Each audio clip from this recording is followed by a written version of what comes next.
You're listening to Civic Media. You can tune into any of our live shows on any radio station across the state with the Civic Media app. Find us in your phone's app store and listen anytime, anywhere.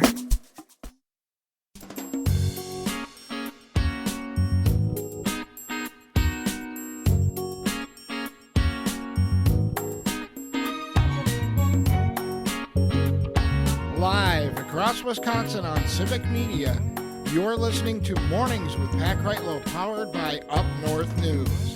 Now, from our Lake Wissota studio, here is the founding editor of Up North News, Pat Kreitlow. Good morning. It is 7:06. It is nice to have you here up north on this Tuesday morning, August 12th, 2025. Parker Olson is producing this shindig down in Madison Studio A2. Brittany Merlot is off today, so I can tell you that the Milwaukee area, which really did not need more rain, just got a bunch more of it. A system that is now moving offshore by and large has just moved, the heaviest stuff has just moved past Sheboygan. Still some light to moderate showers that are stretching from the Milwaukee area up to Oshkosh, again moving toward Manitowoc at this point. And then there's still a backside full of light rain that has yet to reach the Madison area. So essentially the southeastern third of Wisconsin is getting precipitation right now, and we obviously are hoping for the best for those folks down in Milwaukee from the terrible flash flooding there. We'll be talking to Dan Schaefer in a little while from the recombobulation area, but with him being a Milwaukee resident and just back from vacation, I might add, we're going to be asking his thoughts and impressions on what he's seen over in his part of the Milwaukee metro area. It was around 14 inches of rain that fell in places in just a matter of hours, leading to record high floods. So far, no fatalities reported. Still lots of road closures, some roads that were washed out. Let's see, Governor Tony Evers declared a state of emergency, and that authorized some resources to be used. And of course, Milwaukee County Executive David Crawley had declared a state of emergency. There had been some whining on social media saying, well, why isn't Waukesha County getting anything? We had flooding too. And, the response quickly came. It was because the Waukesha County Executive had not promptly issued a state of emergency declaration. That has since happened. And hopefully the usual Milwaukee bashing political snowball throwing comes to an end. The National Weather Service said, all the rivers in Milwaukee area hit record high levels, whether you're talking about the Kinnickinnic, the Milwaukee, the Menominee, the Root, all going in some cases 4 feet over flood level. Firefighters responded to more than 600 calls for water rescues, gas leaks, flooded basements, electrical outages, and more. And I've heard everything from it's a once in a 500-year event to a once in a 1,000-year event. In any case, it is still part of basically the slow motion disaster movie that we're living. One of those, climate change disaster movies where in the movies it all happens rather quickly. Suddenly another ice age is upon us. But it works a lot slower than that with an increasing number of storms like this. And this is what we're living with in this day and age. From Tigerton, Rob says, good morning from Tigerton. It's cloudy and 67 degrees. Got a few sprinkles. Yesterday I had mowing jobs in Wittenberg. Then got a migraine headache from the wildfire smoke and had a 10-hour sleep. Then said he's got mowing jobs in Tigerton today, weather permitting. Let's see. We talked about middle child. This is National Middle Child Day. And he says he's the second oldest among his siblings. It's also National Milkman Day. We don't have milk delivery the way that we used to. Rob says the milkman would come and pick up the milk on our dairy farm every other day. Okay, not that kind of milkman, but yeah, that's technically a milkman too that empties the bulk tank and brings it all in. Let's see. Rob says the Brewers are playing like 1982, the last time the Brewers won the pennant and went to the World Series. Well, we hope so, but we're also hoping with better results. That would be nice anyway. And as far as the milkman and what they say about the milkman, if your middle sibling, looks a little different, Alicia notes, well, now we talk about it being the UPS or the FedEx guy To which I don't know. I don't know if UPS and FedEx guys, if they want that kind of a reputation. Alicia says, after we were playing the Backstreet Boys, I remember other teenage girls in the late 90s going crazy for NSYNC and the Backstreet Boys. And Tony lets us know that the radio audience missed out. The social media audience got to watch Parker lip syncing along to the Backstreet Boys and really getting into it. Oh, yeah. I can't say that I noticed. I was reading my notes at the time, but are you? You missed out. How do you plead to the lip syncing of the Backstreet Boys? Guilty, which is weird because I did not think that would be on the docket for today, but hey, why not? Sure. Lip syncing to the Backstreet Boys? Yeah. I wasn't sure I was ever going to do that, to be honest with you, but here we are. You never know what's going to come of that history lesson. That's the thing. So that's true. You might get a pigeon wearing pants. You never know. Oh no, that's tomorrow. Tomorrow. Right, Melissa Kay will join us, and we'll find out the latest on how Lilu is doing. And I saw a social media video that she put up about doing some cage cleaning. I would not recommend. Oh, is that so? That's the kind of pet maintenance that I don't need to read along with. It keeps you from getting a pet. Yep. Let's see. From the text line, while we're taking care of, those were some of the comments on social media. How about the text line? You can do that through the Civic Media app. Luke Mathers, middle child here, representing on National Day of My People. My people. Of his people. Let's see. We talked earlier about Wisconsin Dells and getting to appreciate things besides the water parks. On the text line from Jim in Brookfield, good morning, Pat. As a geologist, I know the Wisconsin Dells are a natural wonder. I've hiked many times in the area, photographing the unique rock formations and canyons. There's a lot of natural wonder to see via hike or a boat ride or a duck ride. You ever been on one of the ducks? Not that I remember. I feel like I have, but I can't. I feel like you'd remember being on the ducks. That's what I would think. Yeah, because one moment you're in a car or in a bus, and they're driving right into a body of water, and then you're floating. It's an experience. So, very interesting experience. Let's see. There were a couple of notes from yesterday, and I want to apologize for not getting to them. We were talking with Tom Nelson, who wrote a book about the Edmund Fitzgerald and its use as a metaphor for the American economy and the post-war industrial age in America. And Mike from Milwaukee heard that and had to mention that Billy Strings recently covered the wreck of the Edmund Fitzgerald at the Fiserv Forum last Friday, and the place went nuts, which I like that because I like knowing that people still recognize the song. Oh, yeah. And, recognize the tragedy that befell those 29 crew members back then. Jim wrote yesterday that our sump pump is continuously running. Our front ditch is now a deep stream, but we are very fortunate. The basement stayed dry. The power stayed on.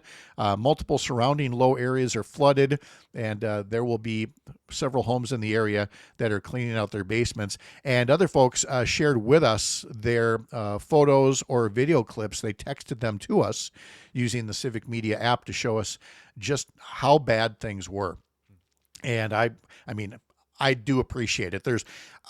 If there's one place I wish I could live, and I tell Sherry about this all the time, whenever we cross over what you would call, either a creek or a small river, let's say. And I always think it would be cool to live alongside one of those, one that you could walk across it, something that was, shall we use the cliche, a babbling brook, if you will. Sure, I will. Would be a nice place to live, you'd think. But then, whether episodes like this happen and you realize something that bucolic comes with a price tag, but I get the attraction. People love living along the water. We live along the Chippewa River here, but we're up on a very high bank. We really would have to be at a disaster movie level of flooding for it to get up here. You never know. I was just looking to see what Tony puts up. New Zealand. Yeah, I don't. Here. Yeah, I do. I would love to go to New Zealand. Let me go visit Hobbiton, the Shire. Come on, that'd be really cool. Was this a Lord of the Rings movie filming situation? It is. Yes. Okay. Did you know that they filmed all the stuff? I think so, and I think some of Game of Thrones maybe filmed there as well. I I totally get the attraction. It's still one of my favorite trips. I mean, I haven't been there. It's been 25 years since I've been to New Zealand. But anytime somebody brings it up, I say all the time, go. Just Yeah. go. Even if you don't make it to Australia, although I'm sure you will, because why wouldn't you combine the two? But New Zealand is the underappreciated one. It is gorgeous. It is right size. It has just about every feature possible, from fjords to prairies to volcanic areas. You name it. It's just a fantastic place to be. I would highly recommend making a trip out there if you can. Coming up a little later this hour, we're going to be talking to Hans Breitenmoser and to Sheila Everhart. We will be talking about legislation being proposed that would allow farms, if they choose to have some overnight campers, and without the need to have a campground license, as a way to diversify their business practices, their revenue stream. And so we'll talk to them about what are the current barriers, who is proposing this, how exactly would that work. That's all coming up. And then at 7:52, we'll be talking to Jeff Renicky from Friends of the Apostle Islands in our Way Up North segment. He's going to talk about safe boating and a system that's in place up there in Lake Superior to help people navigate in the area and to boat more safely. So again, that's just this hour alone. And then Dan Schaefer and Chad Holmes coming along in our 8 o'clock hour. Tomorrow, we're going to be talking to State Representative Dana Wachs. And if you just heard on some of the local newscasts, you might have heard that Governor Evers vetoed a bill that was all about, so-called gig workers, let's say delivery drivers for some of these food companies. And the bill was billed as a way to get benefits to those gig workers, health insurance and things like that. And there were some people unhappy when they heard that the governor vetoed it. And again, that's not the full story. The full story is why the governor vetoed it. It was a very industry-friendly bill. And there is a real problem in this country with intentional misclassification of workers in order to avoid paying benefits, in order to avoid paying full-time wages, to avoid responsibility in the case of an accident or an injury on the job. Dana Wachs is a trial attorney, a former state legislator, and he's going to talk to us tomorrow about what it is that we really need to do in the legislature and in Congress to do better by our workers. I mean, I couldn't help but note in the news story that DoorDash alone spent $1 million lobbying on this bill in the Wisconsin legislature. I mean, as a legislator, I've met with lobbyists. They don't carry around envelopes of cash. This is money they get paid to go visit legislators, to work up, briefing books or whatever the case may be. When I just think of where that $1 million could have gone, if instead of using it to lobby on a bill, if it had actually gone to the delivery drivers in higher pay or benefits or things like that. I would be remiss if I didn't hit the Brewers right away before we took a break here, because, of course, you've got the Brewers now on a 10 game winning streak, the second double-digit winning streak. Not a lot of teams get to do that. Brewers beat the Pirates 7-1. Bryce Terang hit his first career leadoff home run. Jose Quintana allowed 3 hits over 6 innings, and Christian Yelich hit his 22nd home run of the season. Freddie Peralta will now pitch tonight. They gave him an extra day's rest, taking on Paul Skeens, and the pregame will start at 6:05. And again, at the risk of overselling it, Paul Skeens, Freddie Peralta. That's going to be a fun one to watch. It could be fun. We love the home runs, but, a good pitcher's duel, nothing to shake a stick at. Local update is next for some of you from the heart of America's Up North, live from Lake Wissota. Thanks for making this the place to spend part of your mornings. I'm Pat Kreitlow. This is the Civic Media Radio Network.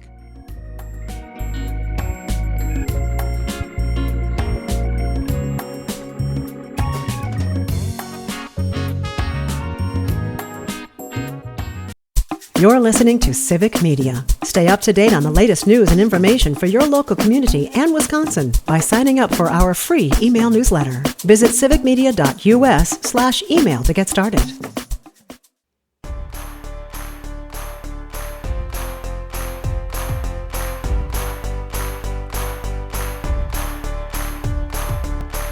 It is 7:22, and we are joined now by Dan Hagan from WJFW TV Newswatch 12 in Rhinelander. Dan, how are you this morning?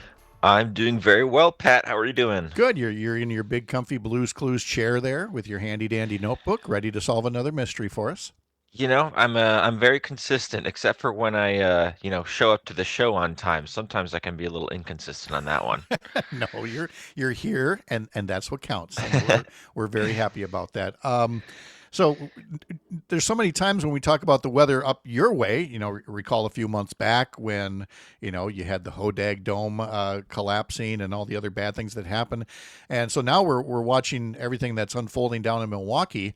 And the fact of the matter is, it actually was not a kind and gentle weather weekend anywhere. There was damage in Vernon County and Door County and other places as well.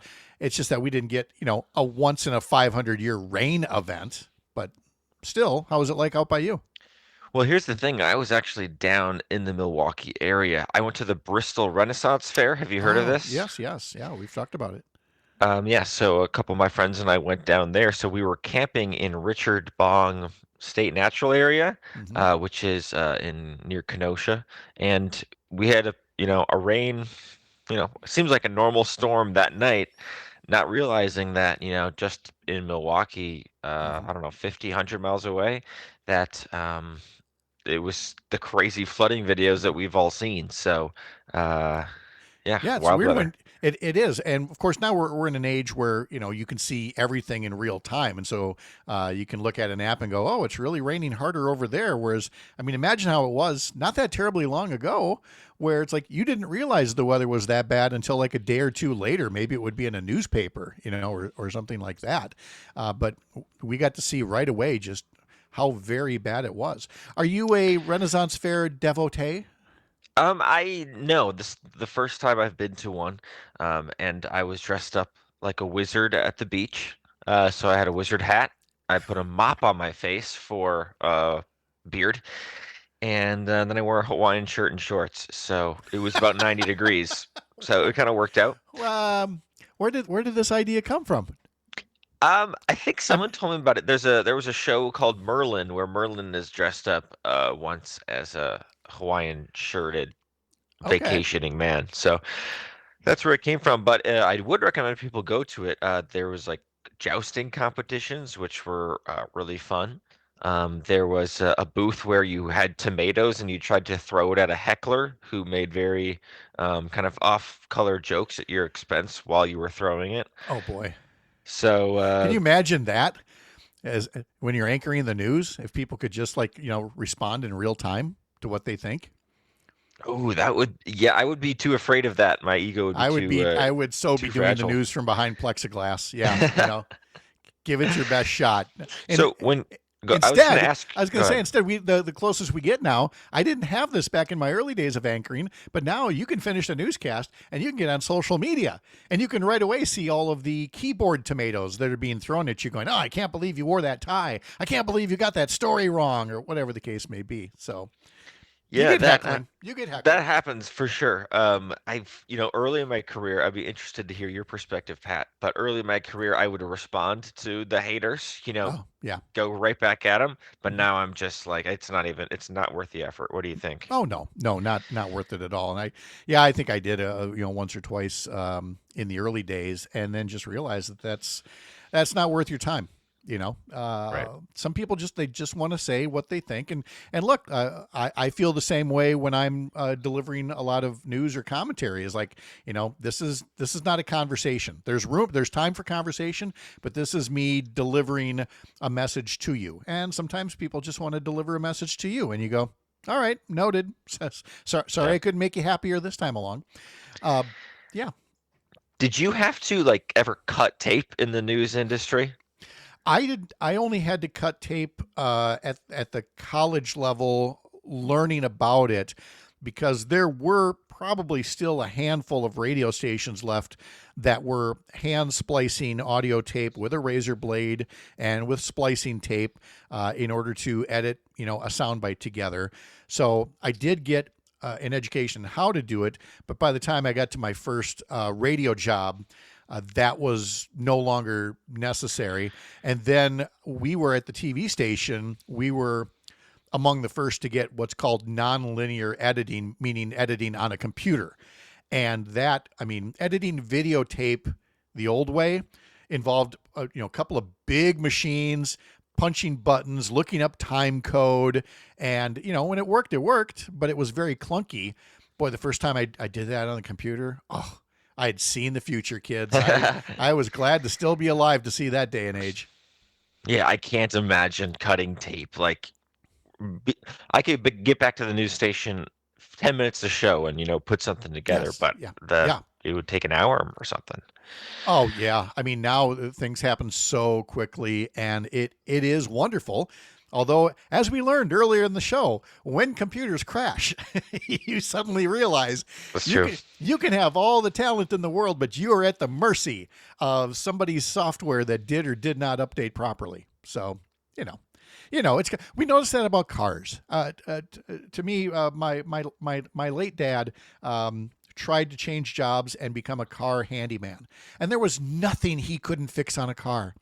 But he ultimately couldn't do it because he was right then at the era where cars were becoming more and more computerized, and that goes beyond what you got in a toolbox. Yeah, and it seems like those are the computer systems are what's failing the cars nowadays, not the Yes. actual, engines and Yeah. guts of it. Yeah, you need a degree. And again, I'm not saying it's a bad thing. I'm just saying it was a switch in technology.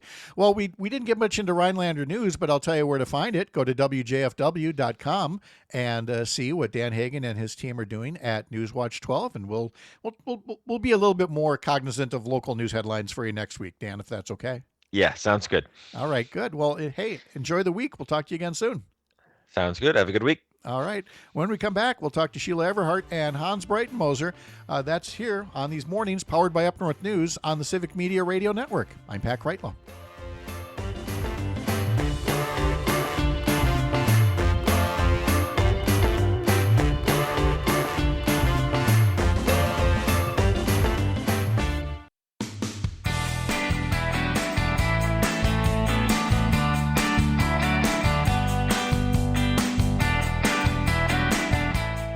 If you haven't done it yet, sign up for our newsletters over at upnorthnewswi.com. Click subscribe up in the top banner.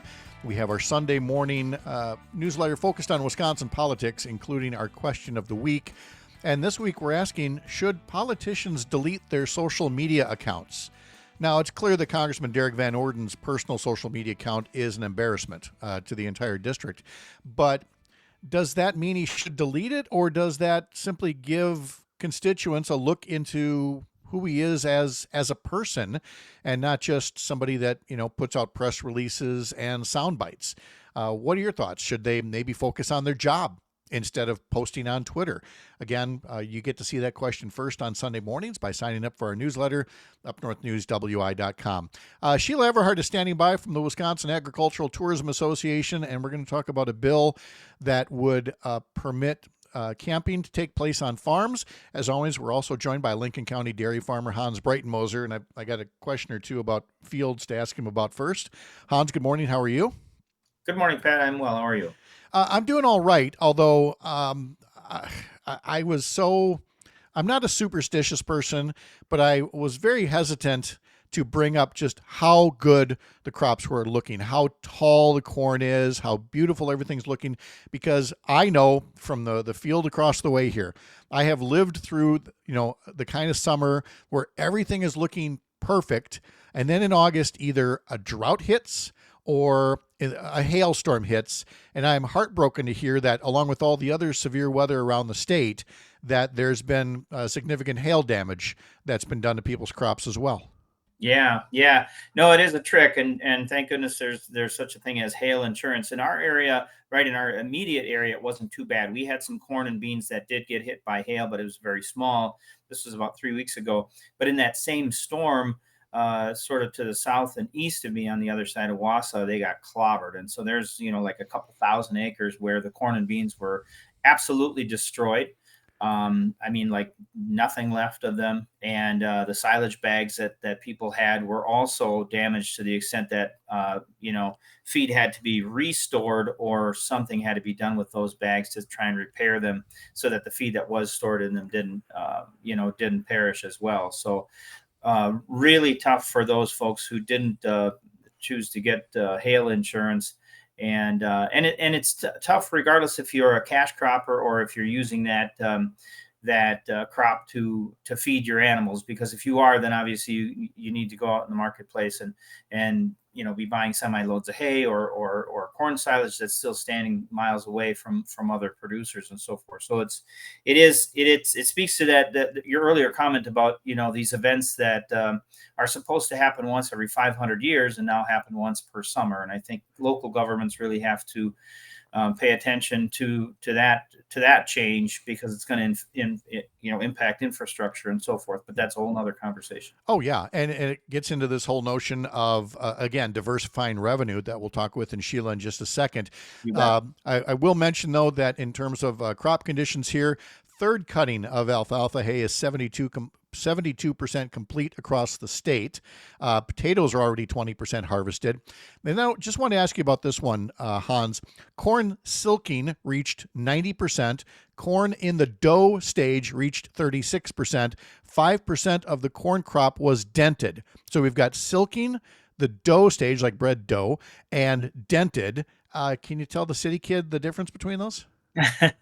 Well, that's just sort of the progression of the corn plant itself, right? As that corn cob develops, it starts as that silking.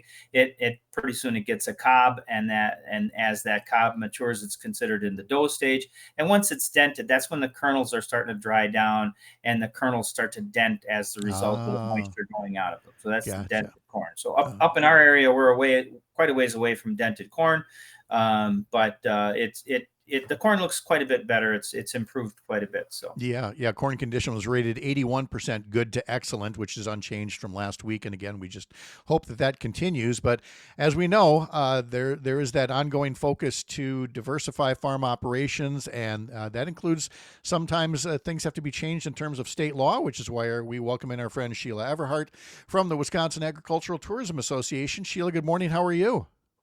Good morning, Pat. Hi, Hans. Thanks for having me. Oh, as always. Yeah, it's always nice to see you here. So we mentioned that in the fall session, bills come up that maybe they were going to be in the state budget bill, maybe they weren't, but regardless, it's the budget's behind us and we move on to other matters. And so I wanted you to explain the legislation being proposed that would make sure that farmers could diversify a certain part of their business and not require a campground license. Can you tell us more about that? Yes, currently being circulated at the Capitol is LRB 2907. LRB 2907. Here, let me jump in and translate there. LRB is the Legislative Reference Bureau. They draft these bills. That's the bill number draft. So it doesn't have a bill yet. It's not Assembly Bill 100 or Senate Bill 100. It's the draft of a bill by the Legislative Reference Bureau. So LRB and then the draft number. Now tell us what the draft does.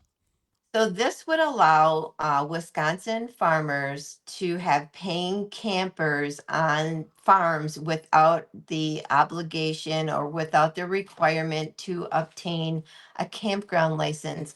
I explained this before.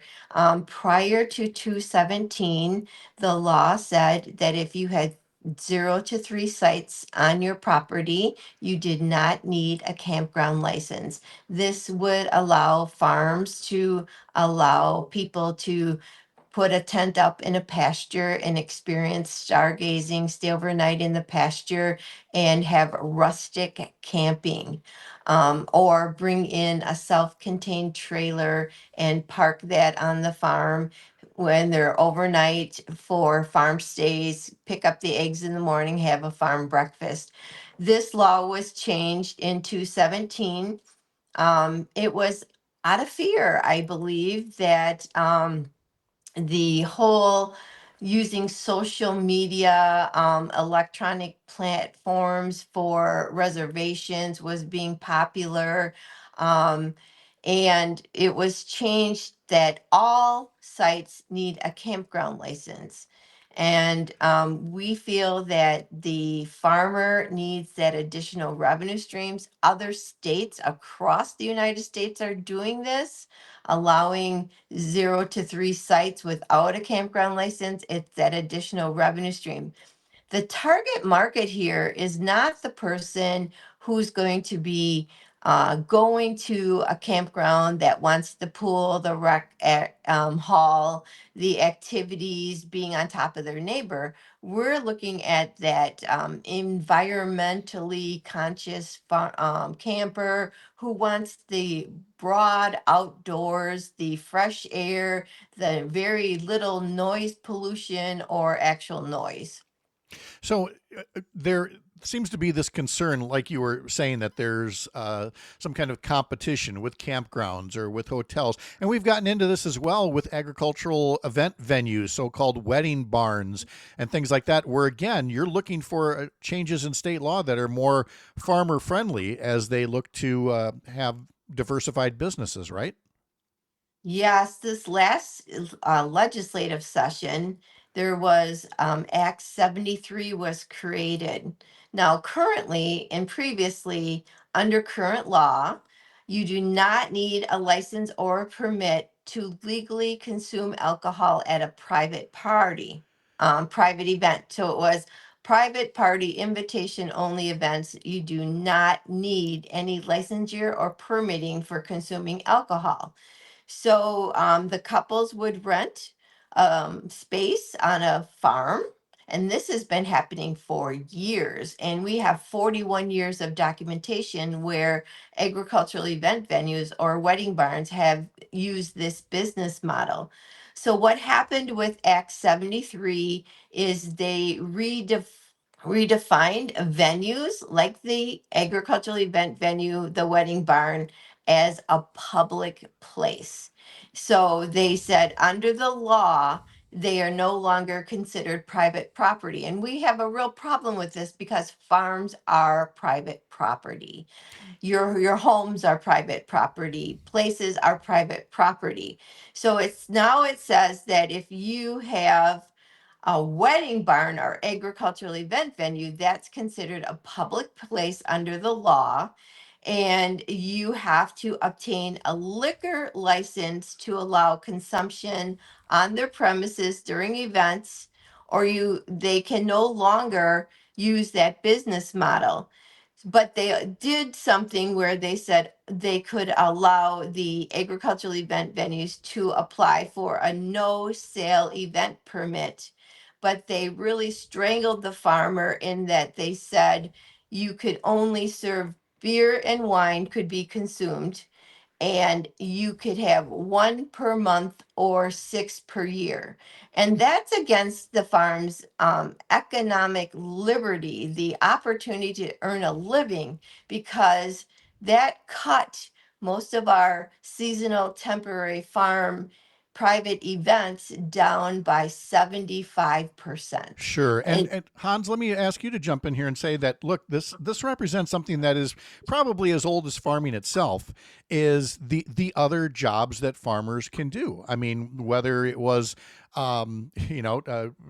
working on machinery, having something to do with horses, food processing, whatever the case may be, farms have eternally looked for what we now refer to as side hustles, but are, today's lexicon is business diversification. Yeah, and just the freedom to drink beer outside standing up, I think, is what's being infringed Yes. on here. So no, I mean, I feel like these are those opportunities that for diversification on smaller farms, and certainly we'd like to see that we have the opportunity to do just that. So Sheila, because I think to your comment, Pat, there is a cultural component to it as well. I mean, anybody who's lived out in the country for a long time has those memories of going to these types of places where when it was somebody's private wedding on their home or on their farm, I should say, and so there is a cultural component to it, and the other thing that I'm always concerned about is these old bank barns, and they need to maintain their relevance so that people will maintain the structure, and it's kind of heartbreaking to see those go away. So this is another opportunity to keep those structures alive. Yeah. And Sheila, I've got less than a minute here. So real quick, what is it that you would like people to do? Is it simply call their legislator and tell them broadly to support these efforts to allow for camping and wedding barns? Exactly. For example, for the agricultural event venue, we want we want working farms to be exempt from Act 73. Okay. We have sports stadiums, we have yards, we have campsites, we have all different kinds of exemptions. We want working farms to be exempt from Act 73. Okay. We'd also like everyone to call their legislators and tell them to support LRB 2907. We call it the farm stay component, and the support agricultural event venues and wedding barns. And the right. time is now. We need everything done this week. We need to get this legislation through before October. Sheila Everhart, thank you so much. We'll talk to you again in a couple of weeks. You as well, Hans. Enjoy the rest of your week. You Thanks, bet. Pat. Thank you. All right. Some of you have a local update next. Others will talk to Jeff Renicky from the Friends of the Apostle Islands about boating safety on Lake Superior. I'm Pat Kreitlow. This is the Civic Media Radio Network.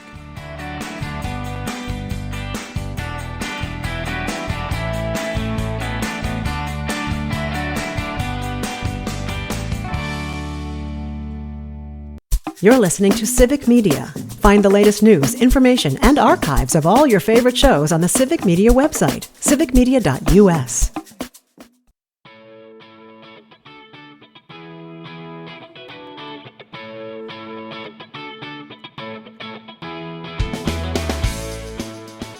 Remember, you can always subscribe to this radio program as a podcast as well. That way, even if you listen live every morning, you can listen back to something. Did I hear that right? Or I want to hear that guest again. Head over to Spotify and follow us that way, or Apple, wherever you get your podcast. It would also enable you to listen back to Tom Nelson talking with us yesterday and with Kristen Lyerly on her show last weekend about his new book, Wrecked, the Edmund Fitzgerald and the Sinking of the American Economy. If you heard the interview and you're interested in getting the book, head over to the Michigan State University Press. They're the publishers, msupress.org, for more about the Edmund Fitzgerald as a metaphor for the late 20th century economy and some terrible decisions made at the corporate and governmental levels. Lake Superior boating is also part of the topic we're going to discuss with Jeff Renicky, though on an admittedly smaller scale than the Edmund Fitzgerald, but still there are plenty of boating that happens. And Jeff, as a part of the Friends of the Apostle Islands, is going to tell us about a partnership aimed at keeping boating safe, including these buoys as part of the Wave Watch program. Jeff Renicky, how are you? I'm doing well, Pat. Thank you. I'd rather be out boating, but I'm glad to be here talking about it. Exactly. If it helps other people to boat safely, then that's just fine. So the Wave Watch buoys are a joint project between UW-Madison, the Friends of the Apostle Islands, and the National Park Service. And so tell us about these 5 different data buoys deployed in strategic places around the island. What is it that they do, and how do we benefit from them? Well, first, maybe a little background. I always chuckle when I see that Minnesota license plate boast about 10,000 lakes, because Wisconsin actually has 15,074. Yeah. And we border the two of the Great Lakes. And so we have some of the greatest boating in the world. But with that, of course, comes some dangers. In 2023, Wisconsin unfortunately set a record with 28 boating fatalities. We average about 19. And so the Wave Watch buoy project is a way to show folks that safe boating is informed boating. And with the buoys, we can help people make better decisions, as you were talking about a moment ago. And so you do that in these buoys that, tell me about the things that they measure. Sure. So there's 5 buoys out there in strategic places that are important to boaters in the Apostle Islands. Every 30 minutes, they send back information on wave height, wave frequency, which is the time period between the crests of the waves, the wave direction, and water temperature, which and then it's refreshed every 30 minutes, 24 hours a day, 7 days a week through the entire boating season. So it's not a forecast. It's even more important. It's real-time information right for where the boaters are going, right at their fingertips. So this is information at your fingertips. Is there like any kind of a charge to access this information? I don't think boating safety should have a price, and so use of our Wave Watch program is free. People can just go to our website at friendsoftheapostleislands.org and ask us to send them a QR code. And what I do as a boater myself is part of my preparation process in my boat is before I slip the lines, I take my phone, I scan the QR code, and I check conditions to where I'm going. So the use of it is free. Now, of course, there is a cost in the process, and so we appreciate donations to try to keep this project going, and those donations as well can be made at our website. But safety should be for all of us, and it should be free. Yes, because as noted, it's a roughly $17,000 a year contract with UW-Madison, so sponsorships are greatly appreciated. Are there also ramifications when it comes to measuring our changing climate with these buoys? Yeah, very much so. Lake Superior is the largest lake in the world by surface area, as many people know. And so it's very, very fragile to the changes in climate because it has such an incredibly large surface area. And also, like all lakes, of course, it goes through what they call upwelling or flipping. And so the recording of temperatures, surface temperatures, can be very important. We had an event last year with the buoy out by Myers Beach, which is near the sea caves, where the temperature literally dropped something on the order of 25 or 30 degrees in a matter of a very short period of time when the lake flipped. Now that information is not only important to boaters, because of course cold water can be a very dangerous situation if you're not prepared, but it's also important to climate change researchers to understand how our lake is reacting to the changes in water temperature and the extreme conditions that climate change can bring about. And then finally, how's been the reaction to it, to having this kind of a rather sophisticated safety program out there on the water? Oh, people love it. They call it, if for some reason, we've had 98.7% connectivity on the buoys, which is incredible because if I was floating around in Lake Superior from Memorial Day to Labor Day, I wouldn't have 97.8% connectivity. But as soon as it goes down, my phone starts ringing. People are using it.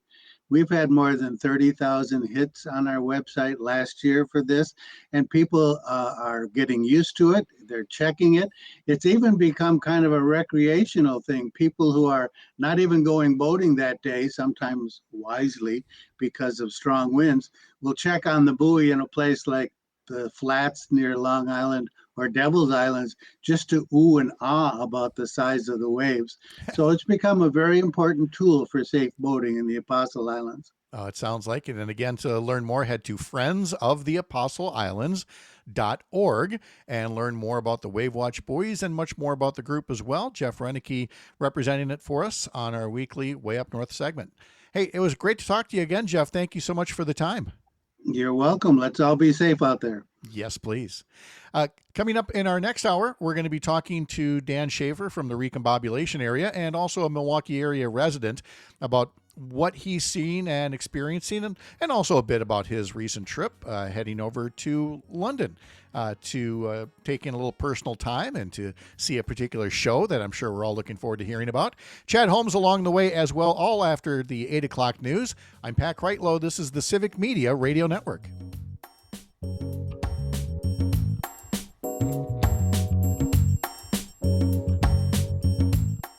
The national news cycle never stops, but it can be hard to find news about your local community. Civic Media is dedicated to providing quality local and state news coverage across Wisconsin. With the Civic Media app, you can get notifications about local stories that matter to you and your community. Find the free Civic Media app in your phone's app store and choose notifications from the menu to tell us what kind of news you want to hear about.